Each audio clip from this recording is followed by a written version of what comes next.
इस वीडियो में हम लोग समझेंगे कि भारत में चुनाव कराने का क्या क्या सिस्टम है और एक आम चुनाव और एक उपचुनाव में क्या अंतर होता है। तो सबसे पहले देख लीजिए कि भारत में जो चुनाव होता है वो दो प्रकार का चुनाव, एक केंद्र सरकार के लिए, एक राज्य सरकार के लिए होता है। तो सबसे पहला जो चुनाव होता है एक केंद्र सरकार के लिए और एक राज्य सरकार के लिए, यानी जनरल एक लोकसभा इलेक्शन होता है, एक विधानसभा इलेक्शन होता है। तो हर एक निर्वाचन क्षेत्र के लिए अलग अलग, देखिए एक राज्य जो होता है कई सारे निर्वाचन क्षेत्र में बटा हुआ होता है। तो उसमें क्या होता है कि अलग अलग विधानसभा के लिए निर्वाचन क्षेत्र अलग होता है। ये हर एक स्टेट का, हर एक राज्य का अलग अलग निर्वाचन क्षेत्र होता है।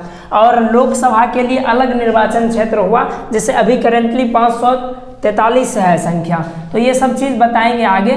तो सबसे पहले देखिए लोकसभा इलेक्शन एक होता है हमारा, एक होता है विधानसभा इलेक्शन, और दोनों ही इलेक्शन हर 5 साल में करवाए जाते हैं। लोकसभा इलेक्शन और विधानसभा इलेक्शन दोनों ही इलेक्शन हर 5 साल में करवाए जाते हैं। और लोकसभा इलेक्शन में जो प्रत्याशी जीतता है उस प्रत्याशी को सांसद बोला जाता है, इंग्लिश में मेंबर ऑफ पार्लियामेंट बोला जाता है। और यहाँ पर लोकसभा जो होता है ये लोअर हाउस है, ठीक। संसद के 2 सदन होते हैं, एक अपर हाउस एक लोअर हाउस, ये आगे के वीडियो में हम बातचीत करेंगे, जिसमें ये लोअर हाउस है। तो वहाँ पर के जो प्रत्याशी जीतते हैं उसको हम लोग बोलते हैं सांसद, ठीक। लोअर हाउस में जो लोकसभा में प्रत्याशी जीतते हैं उसको हम लोग सांसद बोलते हैं। और विधानसभा में जीतने वाले प्रत्याशी को हम लोग मेंबर ऑफ लेजिस्लेटिव असेंबली यानी विधायक बोलते हैं, ये ध्यान रखना है। विधानसभा में जीतने वाले इलेक्शन जीतने वाले प्रत्याशी को विधायक बोला जाता है। और ये इलेक्शन हर 5 साल में करवाया जाता है अगर कोई इमरजेंसी वाली सिचुएशन नहीं रही। अगर कोई ऐसा सिचुएशन आ जाता है जिसमें कुछ आपातकाल आ जाए तो ऐसे सिचुएशन में इस चुनाव को थोड़ा समय के लिए टाल भी दिया जा सकता है, लेकिन ऐसे टाला नहीं जाता है जनरली, ठीक। तो हर 5 साल में ये इलेक्शन करवाया जाता है। अब देखिए यदि सभी निर्वाचन क्षेत्र क्या होता है कि एक क्षेत्र एक जगह होता है जहां पर वहां रहने वाले आदमी ही वहां के निर्वाचन क्षेत्र के कैंडिडेट को वोट कर सकते हैं। और एक राज्य जो होता है कई सारे निर्वाचन क्षेत्र में बटा हुआ होता है, ठीक। कंस्टिट्यूएंसी में कई सारे कंस्टिट्यूएंसी में बटा हुआ होता है जिसमें अलग अलग क्षेत्र होते हैं। अब जरूरी नहीं है कि एक, जैसे कि मान लीजिए उत्तर प्रदेश है तो वहाँ पर जो विधायक के लिए चुनाव होगा, मुख्यमंत्री बनाने के लिए जो चुनाव होगा वहाँ पर अलग अलग कंस्टिट्यूएंसी होगा। लेकिन वहीं पर बिहार की अगर बात करते हैं तो बिहार में अलग अलग होगा, फिर महाराष्ट्र की बात करते हैं तो वहाँ अलग अलग होगा। यानी अलग अलग स्टेट के अलग अलग कंस्टिट्यूएंसी, मतलब निर्वाचन क्षेत्र की संख्या अलग अलग होती है, कि कहीं पर कम होती है तो कहीं पर निर्वाचन क्षेत्र की संख्या अधिक होती है।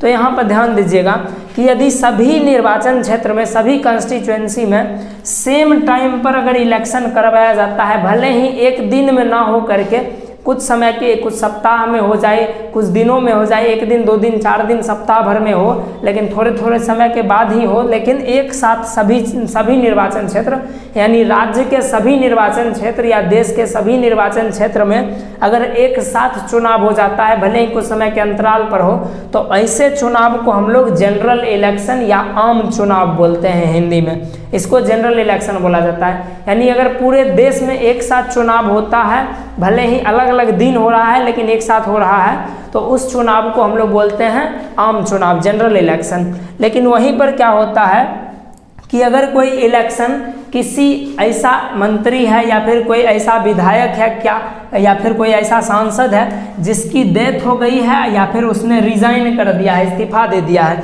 जिसकी डेथ हो चुकी है या फिर इस्तीफा दे दिया है, तो उसका सीट खाली हो जाता है। तो उस क्षेत्र से कोई अब विधायक या फिर कोई सांसद तो है नहीं, क्योंकि उनका या तो डेथ हो चुका होता है नहीं तो वो इस्तीफा दे चुके होते हैं। तो उसके स्पेस को, उसके जगह को, उसके सीट को भरने के लिए एक और चुनाव सिर्फ उसी क्षेत्र में करवाया जाता है जहां का वो सांसद है या फिर जहां का वो विधायक है। तो जिस क्षेत्र का वो खाली है सीट, उसी क्षेत्र में सिर्फ चुनाव अगर होता है तो उस चुनाव को हम लोग बोलते हैं बाई इलेक्शन या फिर उपचुनाव, ठीक। तो ये चीज़ समझ में आ गया। अगर पूरे देश में एक साथ चुनाव या पूरे राज्य में एक, देखिए पूरे देश में एक साथ चुनाव होगा तो वो लोकसभा का चुनाव होगा, और पूरे राज्य में एक साथ चुनाव होगा तो वो विधानसभा का चुनाव होगा, जिससे एमएलए बनेगा, विधायक बनेगा, ठीक। और अगर पूरे देश में एक साथ चुनाव होता है तो यहाँ पर से एमपी, मेंबर ऑफ पार्लियामेंट यानी सांसद बनाया जाता है। तो अगर पूरे देश में एक साथ चुनाव हो रहा है या फिर पूरे राज्य में एक साथ चुनाव, पूरे देश में एक साथ चुनाव सांसद बनाने के लिए हो या फिर पूरे राज्य में एक साथ चुनाव एमएलए यानी विधायक बनाने के लिए हो, मुख्यमंत्री जहाँ से बनते हैं, तो उसके लिए जो पूरे देश में एक साथ चुनाव होता है कुछ समय, ये हर एक 5 साल पर होता है, तो इसको जनरल इलेक्शन कहते हैं। भले ही टाइम थोड़ा थोड़ा अलग हो सकता है, ठीक, उसमें कोई अंतर नहीं, थोड़ा बहुत टाइम का अंतर हो सकता है, 2 दिन 4 दिन 5 दिन के अंतराल पर हो, लेकिन सब जगह पर सभी निर्वाचन क्षेत्र में होंगे। लेकिन अगर किसी एक खास निर्वाचन क्षेत्र में हो जहां पर उसका जो वहां पर विधायक या वहां का सांसद जो था इस्तीफा दे दिया हो, चाहे वहां के सांसद की मृत्यु हो चुकी हो या विधायक की मृत्यु हो चुकी हो, तो सिर्फ उसी कंस्टिट्यूएंसी में सिर्फ उसी जो है निर्वाचन क्षेत्र में चुनाव करवाया जाता है वहां के नए प्रत्याशी को जिताने के लिए या फिर नया प्रत्याशी को इस सीट पर भरने के लिए। तो उस चुनाव को हम लोग बोलते हैं उपचुनाव या बाई इलेक्शन बोलते हैं। तो ये उपचुनाव और आम चुनाव के बीच अंतर था, और अपने भारत में जो है यही दोनों इलेक्शन जो कि स्टेट और सेंट्रल लेवल पर करवाया जाता है। बाकी ये वार्ड सदस्य, मुखिया वगैरह के लिए जो चुनाव करवाया जाता है ये किसी और वीडियो में समझेंगे हम लोग। तो उम्मीद करते हैं यहाँ तक आपको सारी बातें समझ आ गई होगी, ठीक। तो मिलते हैं हम लोग नेक्स्ट वीडियो में।